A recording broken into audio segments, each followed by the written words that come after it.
중년을 넘어가면 복부에 나이살이 찌기 쉽습니다. 나이가 들어감에 따라 신진대사가 느려지는 이유 때문입니다.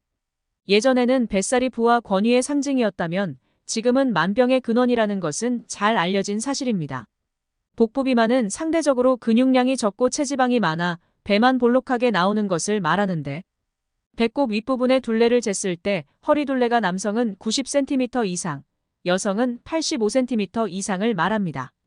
허리 둘레를 줄이려는 노력은 건강을 지키는 지름길이라는 말을 들어보셨을 텐데요. 운동 부족과 기름진 식습관으로 중년 이후 여러 호르몬의 감소로 인해 복부 비만의 원인이 됩니다. 복부 비만을 예방하는 여성 호르몬은 폐경 후엔 분비량이 급격히 줄어들게 되고, 에너지를 소모하는 근육을 유지해 복부 비만을 예방하는 남성 호르몬은 역시 갱년기가 오면 분비가 줄어들기 시작합니다. 뱃살은 단순히 당뇨병, 고혈압, 고지혈증, 협심증 등 심혈관계 질환을 증가시킬 뿐만 아니라 치매와 우울증, 천식을 악화시키고 심지어 유방암, 자궁내막암, 난소암, 췌장암 등 악성 종양도 증가시키게 됩니다. 특히 중년 여성은 폐경이라는 과정을 겪으면서 뱃살이 현저히 늘어나는데, 허벅지보다 복부에 지방이 많이 붙으며 한번 늘어난 뱃살은 잘 없어지지도 않습니다. 중년 이후의 비만에는 3가지 이유가 있는데요. 첫 번째 이유는 호르몬의 저하입니다. 여성 호르몬은 허벅지에 피하지방에 지방을 쌓아놓는 지단백 지방분해 효소를 활성화시키고, 복강 내 장간막에 붙은 내장 지방에서는 지단백 지방분해 효소를 억제시킵니다. 따라서 여성 호르몬이 있으면 지방이 늘어나도 복부보다는 허벅지에 지방이 더 늘어나게 되는 것입니다. 하지만 폐경이 되고 나면 그동안 억제되었던 내장 지방이 증가하고 허벅지의 피하지방은 줄어들게 되며, 이런 변화로 인해 폐경 전에는 남성보다 적었던 심혈관계 질환이 폐경 후가 되면 남녀 간의 차이가 사라지게 됩니다. 따라서 폐경이 된 여성은 가능하면 여성 호르몬 대체요법을 받는 것이 뱃살을 줄여주는 중요한 방법이 될 수 있습니다. 두 번째 이유는 탄수화물에 있습니다. 탄수화물은 가장 빨리 그리고 가장 쉽게 우리 몸에서 사용될 수 있는 에너지원 중 하나입니다. 이런 까닭으로 탄수화물은 당원의 형태로 간과 근육에 저장되게 되는데요. 탄수화물의 섭취량이 우리 몸의 당원으로 저장할 수 있는 범위를 넘어가게 되면 단순당은 지방으로 바뀌어 저장되게 됩니다. 이러한 지방은 간에서는 지방간으로, 장간막에서는 내장지방으로, 근육에서는 근육 내지방으로 저장되어 지방을 쉽게 사용하기 위해 가장 큰 에너지 소모기관인 간과 근육에 가까운 부분에 지방을 쌓아놓게 됩니다. 하지만 이곳에 지방이 쌓이게 되면 인슐린 저항성을 일으켜 심혈관계 질환의 위험을 증가시키게 되는 것입니다. 또한 우리 뇌에는 스트레스를 받으면 이를 견디게 해주는 세로토닌이라는 호르몬이 있는데, 폐경이 되면 이 호르몬이 감소해 스트레스에 취약하게 되며 많은 여성이 갱년기 우울증을 호소하는 이유가 바로 세로토닌 호르몬의 부족이 이유가 됩니다. 그러나 설탕, 밀가루, 흰쌀밥 같은 단순당을 섭취하면 많은 양의 세로토닌이 빠르게 증가하기 때문에 스트레스에서 잠깐 벗어날 수 있지만, 탄수화물을 잘 못 줄이게 되면 우울증이나 폭식으로 나타날 수도 있습니다.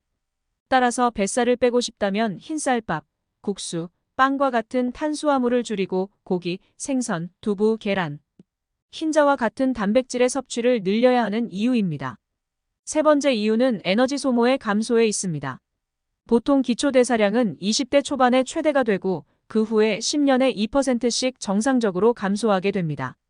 가뜩이나 줄어든 에너지 소모량은 폐경으로 더 줄어들게 되는데, 정상적으로 여성은 배란이 일어나면 체온이 증가하면서 에너지 소모량이 5에서 15% 증가하게 되고, 특히 월경을 하는 시기에는 빠져오는 혈액과 조직을 보충하기 위해 많은 에너지를 소모하게 됩니다. 많은 여성이 월경 전에 식욕이 증가하거나 기름진 음식을 선호하게 되는데, 이는 에너지 소모량의 증가를 보충하기 위한 현상입니다. 하지만 폐경이 되면 이런 에너지 소모가 감소하게 되는데, 간단한 운동이나 식사 조절로도 살이 빠지던 여성이 폐경이 되면 운동량을 늘리거나 다이어트를 해도 잘 빠지지 않게 되는 이유 중 하나입니다. 뱃살을 빼려고 무조건 적게 먹고 운동만 하려고 하는 경우가 많습니다. 중년 이후엔 뱃살을 빼기 위한 접근법을 달리 해야 하는데요.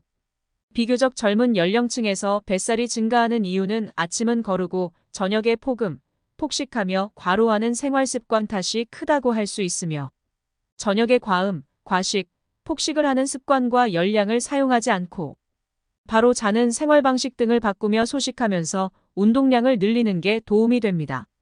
하지만 중년의 경우 부족하지 않게 제대로 먹고 한꺼번에 체력을 소모하지 않도록 활동량을 조절해 몸이 지치지 않도록 해야 지방이 축적되는 것을 막을 수 있습니다. 중년 이후에 먹는 것을 무조건 줄이고 운동량만 늘리면 장기가 일하는 속도가 느려지고 피곤해지면서 면역력이 떨어지게 되며 생활 전반에 활력이 떨어질 뿐 아니라 대상포진 같은 감염 질환의 위험이 커지고 장기의 노화 속도도 빨라지게 됩니다. 중년이 될수록 굶어서 뺀 지방을 보충하려는 반응이 강해져 외려 몸속에 지방이 축적되고 뱃살이 느는 경우가 생기게 되는 것입니다. 무리한 절식보다는 활력을 유지할 수 있을 정도로 식사량을 챙기는 것이 중요하며 매 끼니 사이 간식은 반드시 조금씩 먹는 게 좋습니다.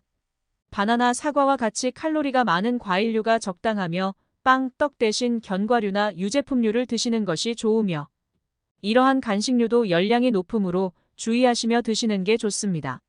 중노년의 경우 식사량을 조절하기보다 30분씩 걷기 운동, 어깨 운동이나 등받이 있는 의자에서 앉았다 일어서기, 아령들기와 같은 근력 운동을 꾸준히 해주시는 것도 근육의 힘을 유지하는 데 좋습니다.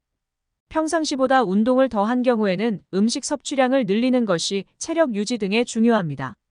전문가와 상담을 통해 자신에게 맞는 방법을 찾아보는 것도 좋은 방법 중 하나가 될 수 있습니다. 오늘 하루도 건강하게 보내세요.